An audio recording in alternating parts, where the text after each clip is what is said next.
Today, let us share the Word of God with the sermon titled, Through Him Who Gives Me Strength.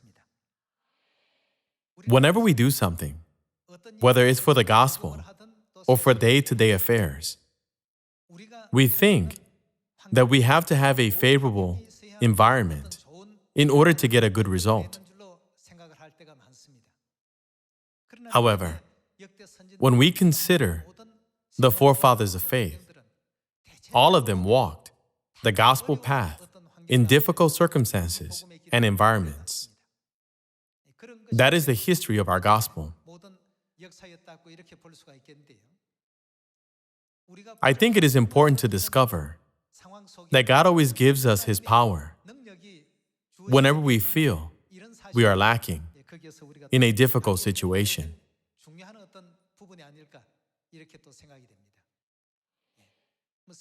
In world history, it's uncommon to find a hero or a great historical figure who came from favorable conditions, a good family, or a perfect environment.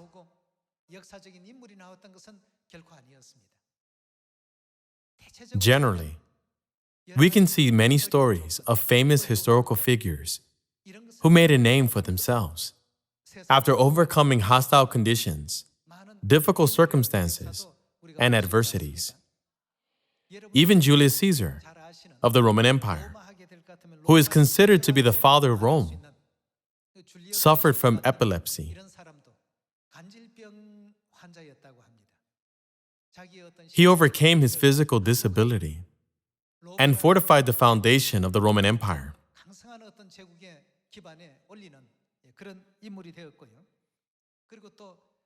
Even Augustus, one of the greatest Roman emperors, suffered from severe stomach ulcers all throughout his life. Many think people like that couldn't possibly have any difficulties or worries. However, all of them had impairments, deficiencies, and inadequacies, which they overcame.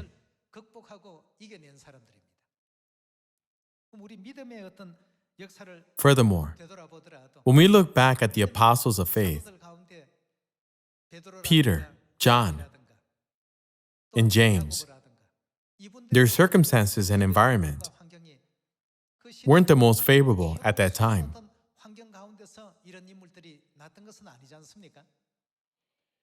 They weren't born into royalty.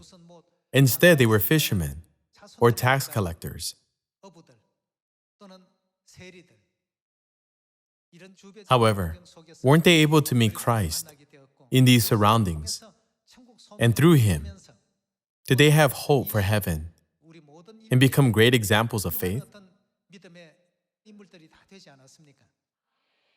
I can't do this because I didn't go to Harvard. I didn't graduate from Seoul National University, so I'm not talented enough. It's better not to talk this way. Though we didn't go to the best universities on this planet, such as Harvard or Seoul National University, who is teaching us the wisdom to rule over the universe? People from Harvard learn from other people, and people from Seoul National University also learn from other people how to live only on this earth. But what are we learning right now? Aren't we learning all the laws and ways to live in the world of a higher dimension, in the vast and immense universe?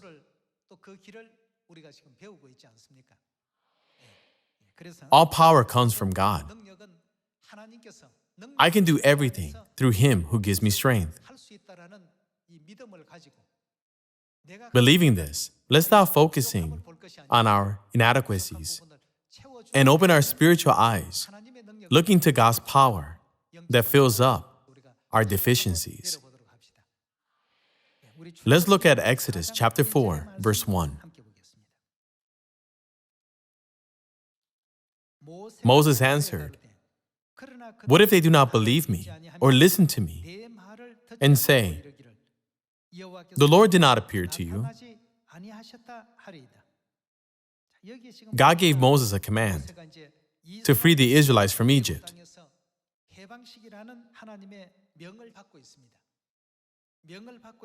However, Moses thought he didn't have the power, strength, or ability to lead the people.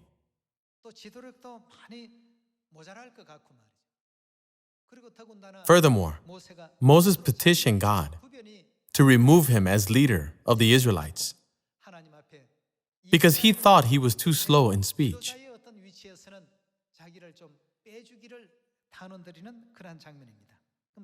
Let's look at chapter 3 to see what mission God gives to Moses. And then let's move on to chapter 4. Let's look at Exodus chapter 3, verse 9. And now, the cry of the Israelites has reached me, and I have seen the way the Egyptians are oppressing them. So now go. I am sending you to Pharaoh to bring my people, the Israelites, out of Egypt. God explained the reason why he called Moses. Verse 11. But Moses said to God, "Who am I that I should go to Pharaoh and bring the Israelites out of Egypt? How can a person like me carry out such an extraordinary work?" He presented his case before God, saying, "I am not a worthy vessel for such a tremendous work." Verse 12. And God said, "I will be with you. And this will be the sign to you that it is I who have sent you. When you have brought the people out of Egypt, you will worship God on this mountain." Once again, God gave Moses the command to go to the Israelites and guide them. And again, Moses objected. Chapter 4, verse 1. Moses answered, "What if they do not believe me or listen to me and say, 'What if the Israelites do not acknowledge me as their leader, even though you sent me to them? What if they don't acknowledge and recognize me as the one sent by God?'" Moses stated his concerns once more. "The Lord did not appear to you." Verse 2. Then the Lord said to him, "What is that in your hand?" "A staff," he replied. The Lord said, "Throw it on the ground." Moses threw it on the ground, and it became a snake, and he ran from it. Then the Lord said to him, "Reach out your hand and take it by the tail." So Moses reached out and took hold of the snake, and it turned back into a staff in his hand. God reassured Moses by saying, "When I send you, I will also give you the ability to complete this mission." God said, "I have granted this ability to you." Then he asked Moses, "What is that in your hand?" "A staff," he replied. The staff was just an ordinary tool. But since God asked Moses to use it, doesn't it mean that God gave him abilities? It is the proof that God gave him abilities. When children cannot do something, supposing you have a 6-year-old child, would you give your child the keys to your car and ask, "Could you drive to the market and get me some groceries?" Who would ask such a thing? Errands are only entrusted to those who are able to carry them out. When God entrusts us with a task, doesn't that mean He has already prepared everything for us to carry it out?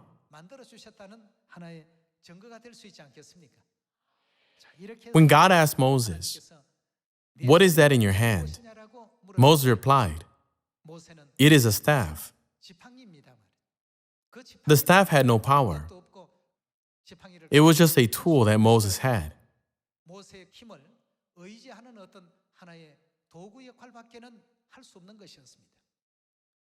God said, "Throw it on the ground." And when Moses threw it on the ground, it turned into a snake. Moses was startled and tried to run from it. But then God said, "Reach out your hand and take it by the tail." So Moses took hold of the snake by the tail, and it turned back into a staff.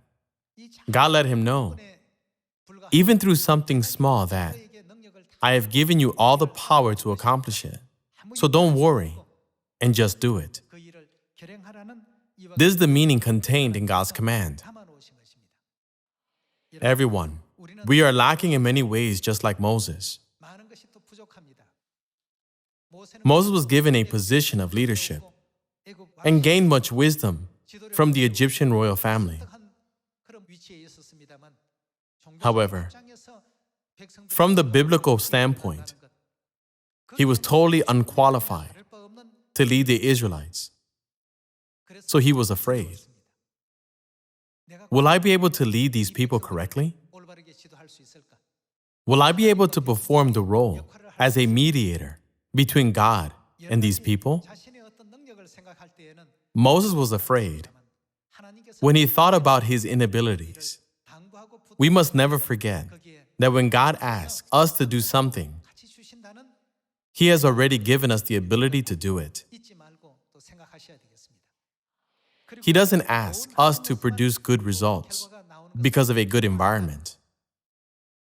As children of Zion, we must believe that even when faced with unfavorable, negative, and difficult circumstances, God will surely give us the ability to overcome them.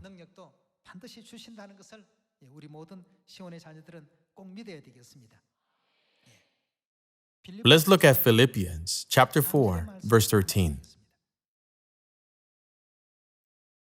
I can do everything through Him who gives me strength.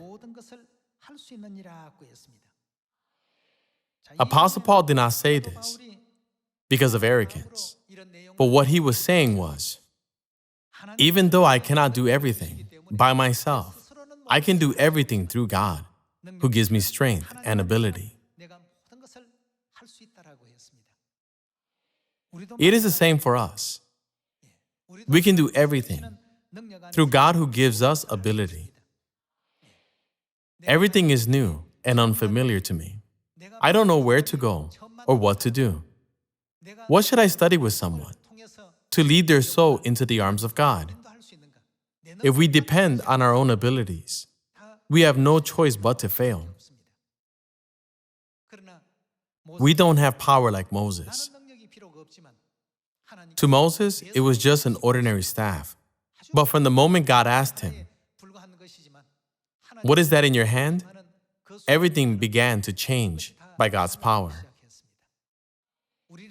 Likewise, when God chooses us to be vessels, everything seems to be difficult. Just like when Moses encountered the things he had never seen or experienced before. But what can we do through God who gives us strength? Since God is the one who is giving us ability, we can do everything. We must have faith in God. Please remember that the only way everything will be accomplished is by having faith in God. This is the destiny of the gospel.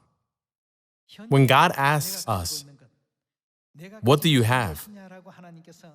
we cannot say anything other than what we have.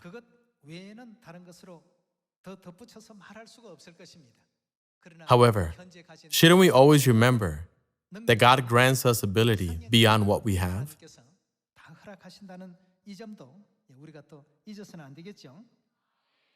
Let's look at Matthew chapter 28, verse 18.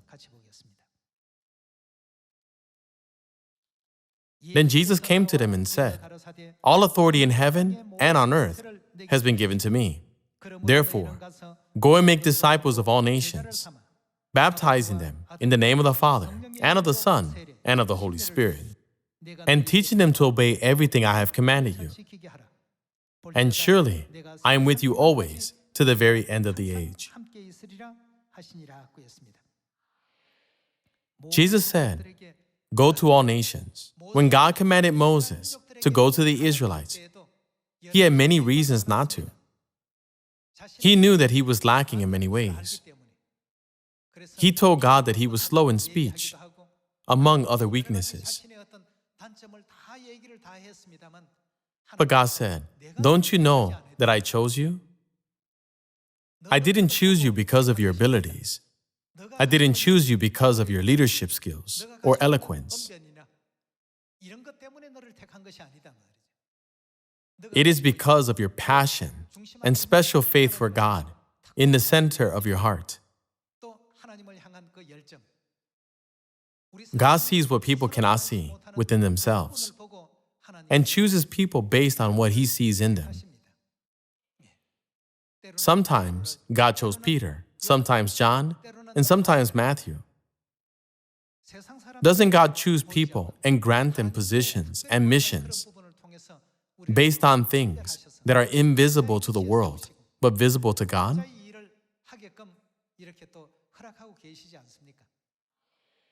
As they carry out their mission, God grants them more ability. We are told to go to Samaria and to the ends of the earth to meet people of all nations. But we think, how would I be able to preach the gospel to all nations? We are always worried.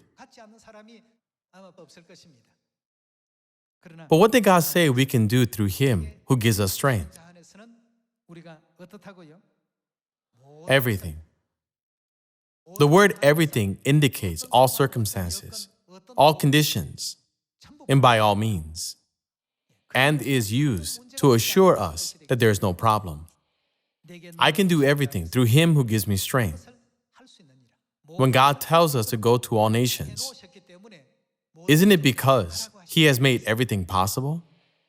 The 12 leaders of Israel were sent to spy out the land of Canaan. After they came back, 2 of the spies said, "We can take over the land." But the other 10 spies said, "We cannot take over the land." Why did the 10 spies say that they cannot take over the land? Taking a closer look at the Bible, we can find the reason they gave this report. It is because they were only thinking about their limited ability. Then, how were Joshua and Caleb able to say that they would certainly do it? Instead of looking at their own abilities, whose ability did they look at? God's ability. Who gave them the command? God did. Since it was God who promised it to them, they believed that it would certainly happen. How small did Joshua consider the Canaanites to be? He compared them to bread. He regarded them as food that he could cook. They are bread for us. They are nothing. By saying they are nothing, he meant to say, isn't God with us?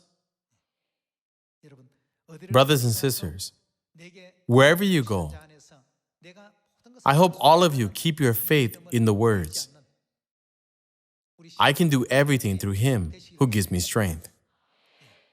When God commands us to preach the gospel in Samaria and to the ends of the earth, we should not think, I don't know how to speak English, and I can't speak any other foreign languages. Wouldn't I just be wasting my time? Worrying like this is pointless.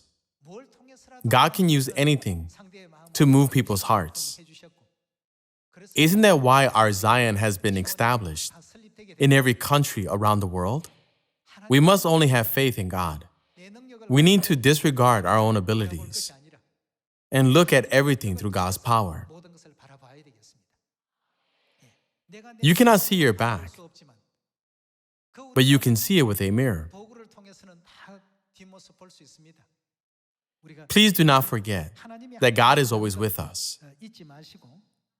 David, Solomon, Gideon, Joshua, and Moses all commonly said, I am lacking in many ways. How can a person like me do that? Looking at their own abilities, they felt like things that God commanded was impossible to do. Solomon felt the same way. God, I am only a small child. How can I reign over all these people? He has so many worries. He was young. and they had many enemies. He offered 1,000 burnt offerings to God with the thought, how can I successfully lead these people in God's will? After he offered 1,000 burnt offerings, God appeared to him in a dream and said, ask for whatever you want. Since he made great effort in offering 1,000 burnt offerings, it was clear he had a strong desire for something. When God said, ask for whatever you want, he said, Lord, I am only a small child. How can I govern all these people? At the time, kings had to make judgments for difficult trials. Give me wisdom to judge righteously, so that your people may not suffer injustice. God was greatly pleased when he heard Solomon's wish.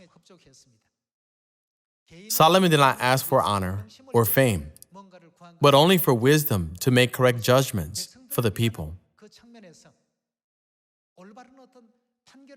When Solomon asked for wisdom, so that no one would suffer injustice, God said, since you ask for wisdom, I will also give you wealth, riches, and honor.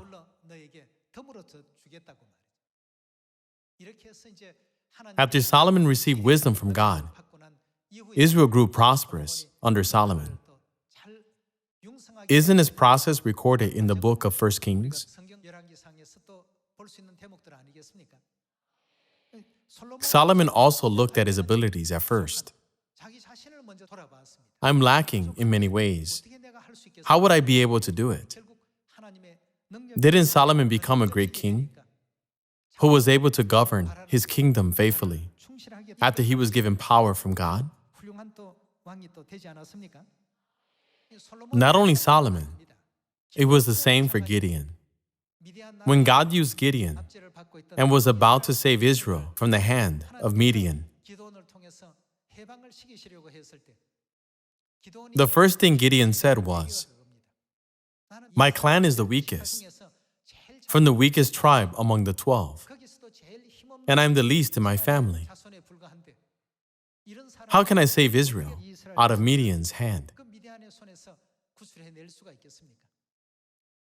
How can I save Israel out of Midian's hand with my poor background and abilities?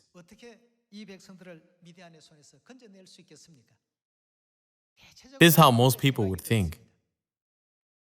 If God says, go to Samaria and to the ends of the earth, you just must rely on God's words and go. However, the first thing people usually do is worry. I cannot do this or that. I'm deficient in this and that. How can I accomplish such a great thing? If you look above, God is there.